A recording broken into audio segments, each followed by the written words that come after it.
नमः शिवाय।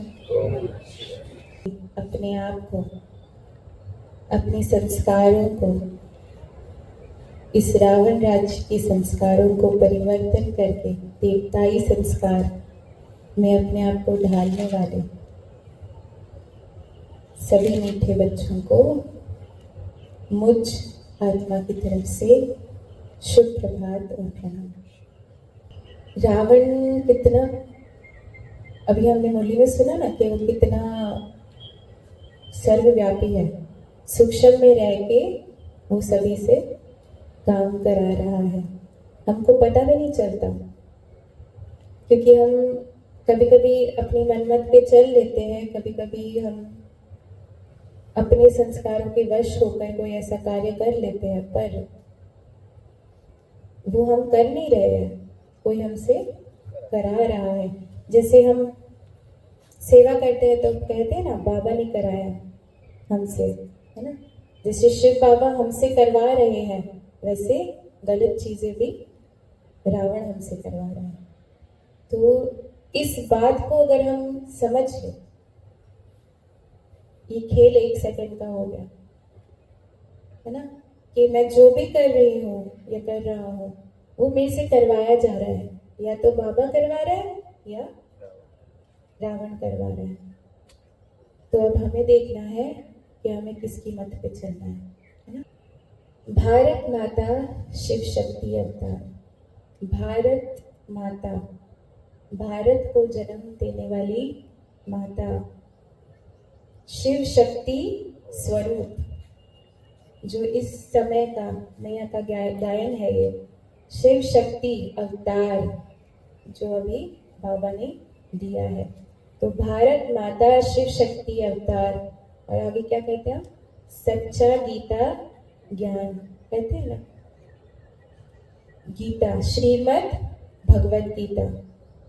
कभी हमने सोचा कि उसके सामने श्रीमद् क्यों लगता है? भगवत गीता, श्रीमद् देने वाले भगवान, और उसकी गीता, जो कि अभी चैतन्य में कौन है? मैया। तो मैया का ये टाइटल क्यों पड़ा है, श्रीमद् भगवत गीता? क्योंकि ये जो मुरली है, इसका एक एक वर्ड, जैसे बाबा बोल रहे हैं, जो श्रीमद् दे रहे हैं, उसके एक एक वर्ड का पालन मैया ने किया है।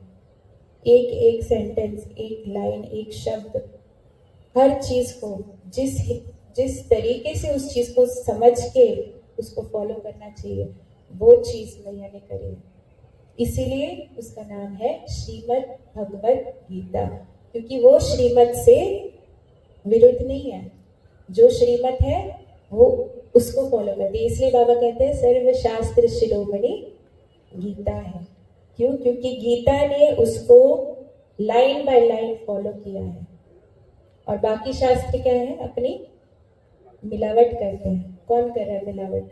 हम ही कर रहे हैं ना। हम अपना शास्त्र लिख रहे हैं ना रोज, तो हम इस संगम युग पे आके अपने शास्त्र बना रहे हैं, पर सबसे एक्यूरेट शास्त्र किसने बनाया है? मैया ने। इसलिए उसका नाम पड़ा है श्रीमद् भगवत गीता। अर्थ क्या है शिव बाबा का अर्थ? अर्थ सहित बाबा को कैसे हम याद कर सकते हैं? शिव का मीनिंग क्या है? कल्याणकारी। तो वो शिव पिता हमारा कल्याणकारी तो है, पर उसका अर्थ मतलब उसका जो रियल स्वरूप है, हमें से किसी ने देखा है उसको? देखा है? नहीं। बाबा बोलते हैं मैं बिंदु स्वरूप हूँ, है ना, ज्योति स्वरूप, पर हमने देखा ही नहीं, तो हम कैसे मान लें?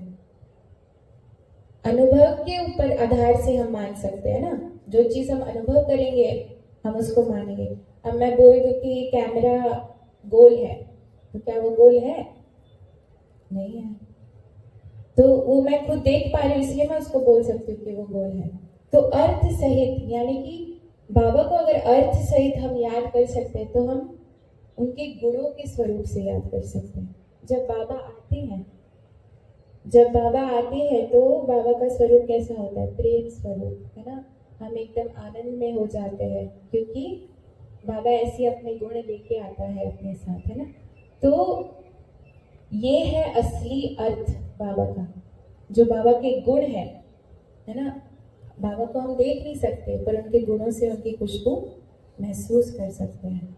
कौन सी राजधानी? नहीं, सतयुग तो बाद में आएगा, वो तो आपकी शूटिंग जो हो गई वो उसकी बात है। आपकी असली राजधानी है ये शरीर, आपकी कर्मेंद्रिया, ये आपका असली राजधानी है। रोगी थे, जब आत्मा सत्व प्रधान बनती है इसी शरीर में, तो आत्मा शरीर क्या बन जाता है? आत्मा भी निरोगी, शरीर भी निरोगी, मन भी निरोगी, तन भी निरोगी, है ना। तो कंचन काया थी करने की बात ही नहीं, है ना। यहाँ पे हम जो दवाई करते हैं उसकी तो जरूरत ही नहीं है, क्योंकि अगर मन स्वस्थ हो गया तो आत्मा स्वस्थ हो गई तो निरोगी बन गए। हम अमर बनते हैं जब हम निरोगी बनेंगे, यानी कि जब हम अपनी स्थिति में स्थित हो जाएंगे। अभी बाबा ने क्या बोला? अपनी सीट पे सेट हो जाओ। अभी जब बाबा आए थे क्या बोला? आपका राज्य लेने के लिए कई लोग प्रयास करेंगे, कई आत्माएं प्रयास करेंगी आपको अपनी सीट से हटा के अपना राज्य स्थापन करे। हमको क्या करना है? अपनी सीट पे एकदम सेट रहना है, तभी हम इस राज्य को अखंड बना पाएंगे, है ना। अगर हम ही अपनी सीट से हिल गए तो बाबा ने जो बोला टीटी का काम करना है, हम कर पाएंगे क्या? तो अमर पद पाना माने कि इसी शरीर में रहते हुए आप अमर बने। अमर यानी जब मर्जी तब आप शरीर से निकलो, जब मर्जी तब आप शरीर में आओ। ये आत्मा की स्टेज होनी चाहिए, जैसे शिव बाबा करते हैं, कभी भी शरीर में आते हैं, कभी भी चले जाते हैं, है ना। तो ऐसे जब हम बनेंगे तब हमको अमर पद मिलेगा। इस संगम युग पर ही सतयुगी आत्माओं जैसे हम बन जाएंगे। बने हो, बाप ने स्मृति दिलाई है। अगर हम देखने जाए तो एक्चुअली ये खेल 5000 वर्ष का है ही नहीं, ये खेल है सिर्फ 100 वर्ष का। क्योंकि वो तो शूटिंग है ना आपकी, तो ड्रामा बन गया, पर शूटिंग हम कहाँ कर रहे हैं? इधर कर रहे हैं। जो भी हम वहां पे जो भी हो रहा है वो यहाँ के बेसिस पे हो रहा है, यहाँ के आधार पे हो रहा है। तो आपने अगर इस 100 वर्ष में अपने आप को उस लायक बनाया जैसे बाबा चाह रहे हैं, तो आप उसकी शूटिंग उस हिसाब से कर रहे हो, वरना आप अपनी शूटिंग कर रहे हो। तो ड्रामा है ये 100 वर्ष का, मतलब जो आप कर सकते हो इन 100 वर्षों में कर सकते हो। भले पाप कर्म कर रहे हो, पुण्य कर्म कर रहे हो, जो आप यहाँ पे करोगे वो वहां पे डुप्लीकेट हो जाएगा।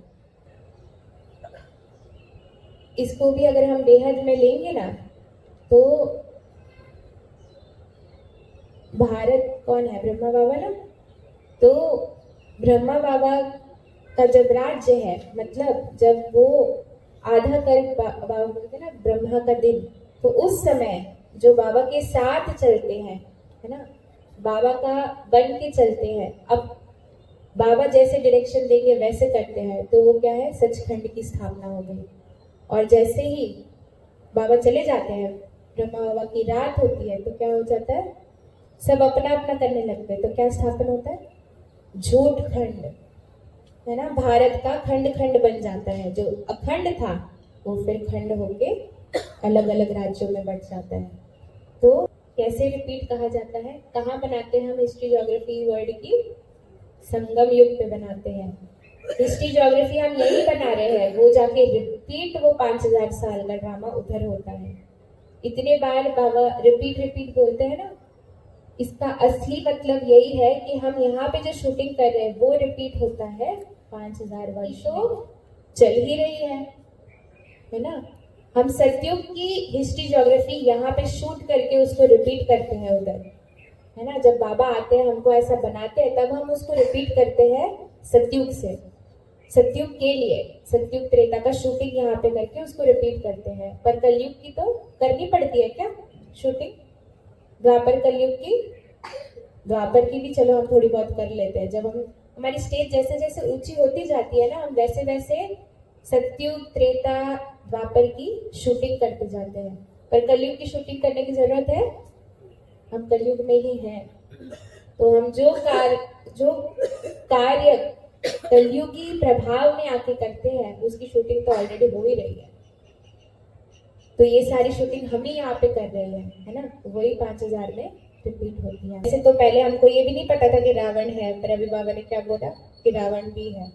तो ऐसे धीरे धीरे धीरे धीरे बाबा राज खोलता है। इसलिए हर चीज मुरली में जो आए उसको हम टू द पॉइंट नहीं ले सकते, मतलब उस समय के लिए वो सही रहता है। पर बाबा का ज्ञान ऐसा है और बाबा खुद भी इतना वंडरफुल है कि प्रभु की लीला अपरम अपार है। कब क्या बदल दे कोई नहीं जानता। तो ये हम बोल नहीं सकते कि ये ऐसा है, मतलब ये ऐसा ही है। ज्ञान हमको यही सिखाता है कि परिवर्तन ही नियम है। हर चीज में परिवर्तन होना ये हमारा नियम बनना चाहिए। कि जैसे बाबा बोले, आज बाबा बोल रहे हैं मैं सर्वव्यापी नहीं हूँ, कल अगर बाबा बोल भी देना कि मैं सर्वव्यापी हूँ तो उसमें भी हाँ जी हाँ का पार्ट। क्यों? क्योंकि बाबा है, वो जो चाहे जैसे चाहे बोले, है ना। हमारा क्या है पार्ट? बाबा को फॉलो करना, जैसे बाबा बोल रहे हैं। बाबा कहते हैं मैं रात हूं मैं दिन हूं, हाँ जी बाबा, हर चीज में हाँ जी। सवाल ही नहीं उठना चाहिए कि क्यों क्या, बाबा ने बोला है तो है। और बाबा उसका अर्थ भी बताते हैं बाद में जाके, भले अभी ना बताए, अभी बच्चों के लिए वो जरूरी नहीं है इसलिए बाबा बताते नहीं है, पर आगे जाके उसका राज जरूर खोलेंगे। तो इसलिए हर पार्ट में हाँ जी। पाप हमारे कहाँ बनते हैं? इधर ही बन रहे हैं। जन्मों के पाप नहीं है, बहुत जन्मों के जो पाप है ना, वो तो हमने शूटिंग यहाँ पे करी इसलिए वो बनता है वहां पे। तो आपके पाप जो है वो 100 साल के ही है जो आपको काटने हैं। यहीं पर हम पाप कर्म भी कर रहे हैं, यहाँ पे पुण्य कर्म भी कर रहे हैं, और यहीं पे पूरा खेल बन रहा है। तो यहाँ पर ही हमको हमारे जो पाप हो रहे हैं वो भी बाबा का बनने के बाद जो हम करते हैं उसका बहुत बहुत गुना चढ़ जाता है बोझ सर पे। तो उसको काटने में ही हमारा इतना टाइम चला जाता है। बाकी इतने जन्मों का तो क्या ही देखेंगे, यही 100 साल के हम पाप काट नहीं पाते हैं। आज का वरदान है विशेष आत्मा भव। विशेष आत्मा, जो कर्म मैं करूंगा मुझे देख सब करेंगे, ऐसा अटेंशन हर कर्म पर रखना है। यही विशेष आत्माओं का कर्तव्य है। हर कर्म ऐसा हो जो सभी देखकर वंस मोर करे। आपका ऐसा कर्म हो आपको देख के बाबा, मतलब आपको देख के लोग बोले कि वंस मोर, यही कर्म वापस करके दिखाओ, और फिर लोग कॉपी करेंगे। और ऐसा भी टाइम आएगा। तो हर कर्म ऐसा हो जो सभी देखकर वंस मोर करे। हद के हीरो भी अपने ऊपर कितना टेंशन रखते हैं, है ना। जो हद के हीरो होते हैं देखो उनके पीछे कितने लोग कैमरा लेके भाग रहे होते हैं। तो अपने हर कर्म पे नजर रखते हैं कि हमारी कोई गलत खबर न्यूज में ना चली जाए। तो ऐसे हमको कौन देख रहा है? पूरा विश्व हमको देख रहा है। इतना हमारा बड़ा रोल है इस ड्रामा में, तो हमें कितना अटेंशन रखना चाहिए। तो हद के हीरो भी अपने ऊपर कितना टेंशन रखते हैं। आप तो बेहद के हीरो हीरोइन हो, तो क्या इतना टेंशन लेकर चलते हो? हम प्रश्न पूछ रहे हैं, क्या इतना टेंशन लेकर चलते हो? अच्छा, ओम नमः शिवाय।